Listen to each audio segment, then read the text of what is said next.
Nous allons vous proposer l'élément annoncé tout à l'heure, mais avant, sachez que la grande chancelière de Côte d'Ivoire, Henriette Dankri-Diabaté, et le président de la commission Dialogue, Vérité et Réconciliation, Charles Konan Banny, ont été honorés à Cotonou au Bénin à la faveur de la 3e édition du CORI international du mérite et de l'excellence. La grande chancelière a été choisie par les organisateurs pour parrainer la cérémonie de distinction à cause de son engagement dans la promotion du mérite et de l'excellence. Charles Konan Banny, quant à lui, a été primé dans la catégorie de meilleur manager d'institutions bancaires centrales. Marie-Laure Ngor.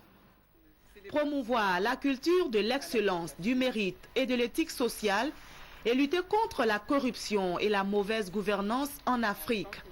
Tels sont les objectifs de l'Institut Manus France CE, basé au Bénin, et qui distingue chaque année des hommes et des femmes africains de grande valeur et de qualité éprouvée et dont la bonne gestion et la performance dans le travail sont établies.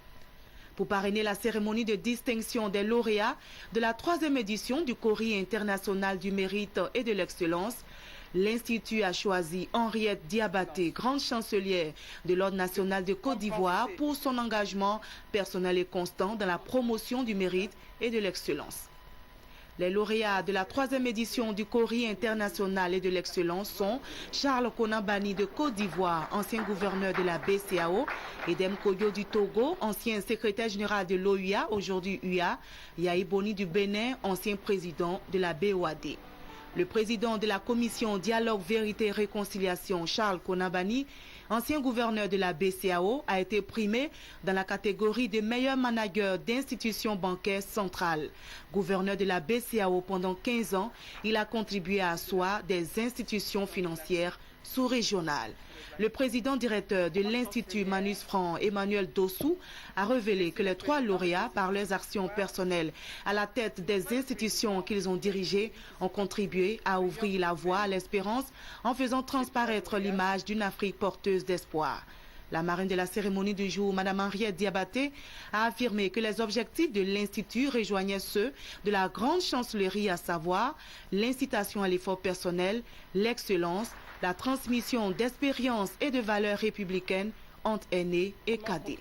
D'où la nécessité, a-t-elle ajouté, pour les dirigeants africains de poser des actes concrets qui donnent confiance aux jeunes en leur fournissant des repères à comprendre, à imiter et même à dépasser.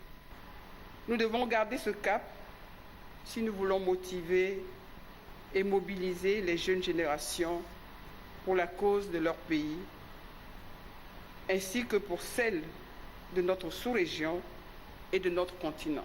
Je crois en effet que nos pays, notre sous-région et notre continent ont besoin d'actions concrètes qui donnent confiance aux jeunes en leur fournissant des repères à comprendre, des repères à imiter et même à dépasser. La cérémonie de distinction à Cotonou a été couronnée par un débat centré sur les défis de la jeunesse pour une Afrique ambitieuse et bien gérée.